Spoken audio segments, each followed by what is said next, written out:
Hello' student, আমাৰ বহুবৰ্ডটো শেষ হ'ল। ক্লাছ 10ৰ মেথছৰ ছেকেণ্ড চেপ্টাৰ বহুবৰ্ডটো আমাৰ টোটেলি শেষ হ'ল আৰু চববিলাক কৰিলোঁ। অ' ছিক্স পাৰ্ট 2 কৰিলোঁ। এতিয়া আমি থাৰ্ড নম্বৰ পাৰ্টটো আৰম্ভ কৰিম, দুটা চলকৰ ৰৈখিক সমীকৰণ জোৰ। তো থাৰ্ড নম্বৰ চেপ্টাৰ কৰাৰ আগতে আৰু এটা তোমালোকৰ কনচেপ্ট এটা শিকাই লওঁ। আগতেতো শিকাইছিলোঁ ভগ্নাংশৰ যোগ বিয়োগ পূৰণহৰণ এইবিলাক কেনেকৈ কৰা হয়, তাৰপিছত অজ্ঞাত ৰাশিৰ যোগ বিয়োগ পূৰণহৰণ কেনেকৈ কৰা হয়।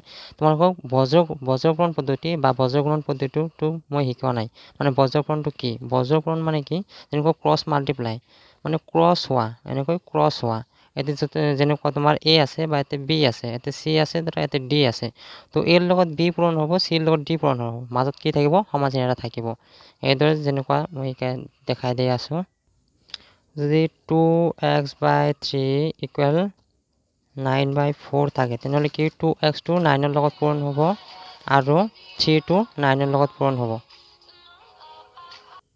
বজ্ৰপূৰণত তোমাৰ যিটো ভগ্নাংশৰ ৰূপত থাকে, ভগ্নাংশৰ ৰূপটো তোমাৰ কি এটা লাইনৰ ৰূপত লোৱা হয়। ভগ্নাংশটো উঠাই দিয়া হয়। এইটো কাৰণে ক্ৰছ হ'ব। এইটো এইটো ওপৰটো তলৰটোৰ লগত আৰু তলৰটো ওপৰটোৰ লগত। 2 to 4 লগত ইনটু হ'ব।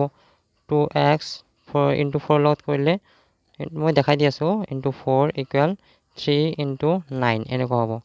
তো এইটো হ'ব তোমাৰ 8x আৰু এইপিনে হ'ব তোমাৰ 27। এবাৰ যদি এক্সৰ মান ওলাবলৈ হ'লে এইটো এক্সৰ লগতে এইটো ইনটু হৈ আছে, সেইপিনে গ'লে ডিভাইড হৈ যাব। 27/8 এইটো হ'ল এক্সৰ ভেলু। বজ্ৰপূৰণত বিশেষ একো নাই। এইটো কি? এইটো চিম্পল ৰূপত অনা হয়, ভগ্নাংশৰ পৰা চিম্পল ৰূপত অনা হয়।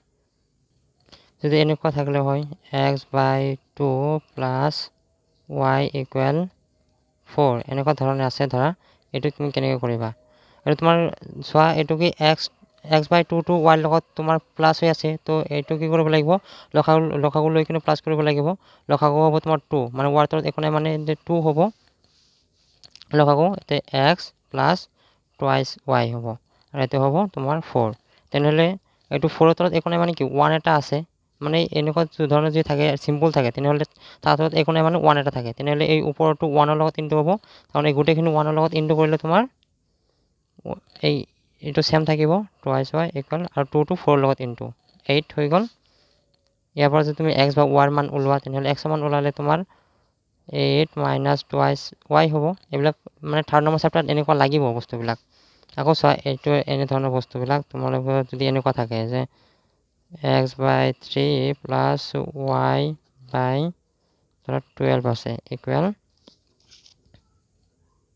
1/4 এনেকুৱা ধৰণে। তেনেহ'লে এইটো কেনেকৈ কৰিবা? ইয়াৰ পৰা তুমি এইটো আগতে প্লাছ কৰিব লাগিব, এইফালৰখিনি প্লাছ কৰিব লাগিব। এইপিনে যদি ধৰা কিবা 2 এটা আছে, এনেকুৱা ধৰা, তো এইপিনে প্লাছ কৰিব পৰা, এইখিনি তোমালোকে আগতে প্লাছ কৰা। এবাৰ যদি লসাগু ল'লে তোমাৰ 12 আহিব। 12 আহিলে তো 4x হ'ব। এইটোৰ লগত ডিভাইড 12ৰ লগত ডিভাইড হ'লে 4বাৰ যাব। 4টো এই x ৰ লগত ইনটু কৰিলে 4x, প্লাছ কৰি দিয়া, এইটো y হ'ব। এইটো তুমি তেনেকৈ তুমি প্লাছ কৰা, 4 হ'ব, 1 প্লাছ এইটো 4 8 হ'ব। তেনেকৈ 4x + y এইটো 12 হ'ব। এইটো তুমি প্লাছ কৰিলে হ'ব 9/4 এনেকৈ। এইটো বজ্ৰপূৰণ কৰা। এটা কি এই গোটেইখিনি তোমাৰ 4ৰ লগত ইনটু হ'ব আৰু 12টো এই 9ৰ লগত ইনটু হ'ব। এইখিনি তোমাৰ প্লাছ মাইনাছ অলপ শিকাই দিলোঁ আৰু বজ্ৰপূৰণ শিকাই দিলোঁ। কাৰণ থাৰ্ড নম্বৰ চেপ্টাৰত এইবিলাক লাগিব। তোমালোকে কেলকুলেশ্যন নোৱাৰিলেতো তোমালোকে অংক কৰিব নোৱাৰা না। তো কেলকুলেশ্যনখিনি তোমালোকে জানিবই লাগিব।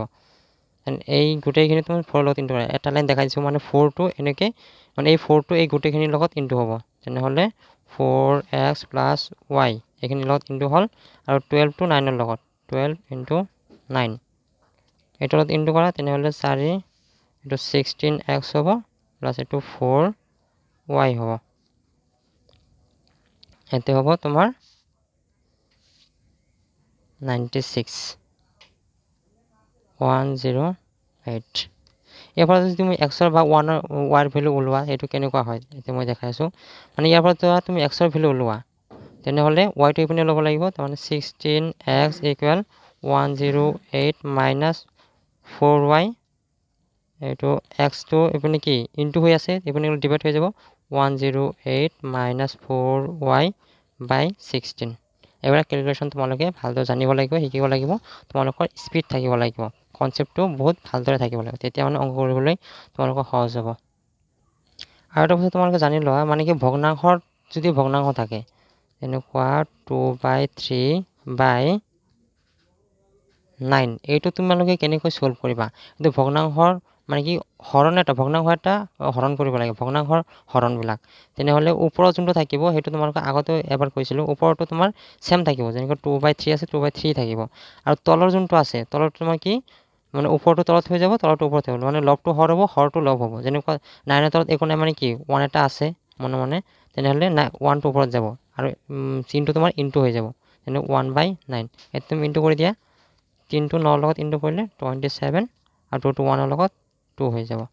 বা এনেকুৱা ধৰণৰ আছে 4/6 ডিভাইডেড বাই 2/9, এনেকুৱা ধৰণে আছে ধৰা। তেনেহ'লে এইটো ওপৰতো ছেম ৰাখা, 4/6 ৰাখি দিয়া ইনটু 2/9, মানে 9টো ওপৰত যাব, 9/2 এইটো কৰি দিয়া। এইটো চিম্পল কেলকুলেশ্যন কৰি দিয়া, ইনটু কৰি দিয়া, মানে তলৰটোৰ লগত ইনটু কৰা, ওপৰটোৰ লগত ইনটু কৰা, তেনেহ'লে 36 হ'ব আৰু 6 2 × 12, এনেকুৱা ধৰণে হয়। এইবিলাক বস্তু তোমালোকে জানি ৰাখিবা। আজিৰ ভিডিঅ'টোত ইমানখিনি। নেক্সট ভিডিঅ'টোত তোমালোকৰ 3rd নম্বৰ চেপ্টাৰ দুটা চলকৰ ৰৈখিক সমীকৰণবোৰ ষ্টাৰ্ট কৰিম। চ' আগৰখিনি তোমালোকে ভালদৰে শিকি লৈ নেক্সট এইখিনি তোমালোকে ষ্টাৰ্ট কৰা। Thank U.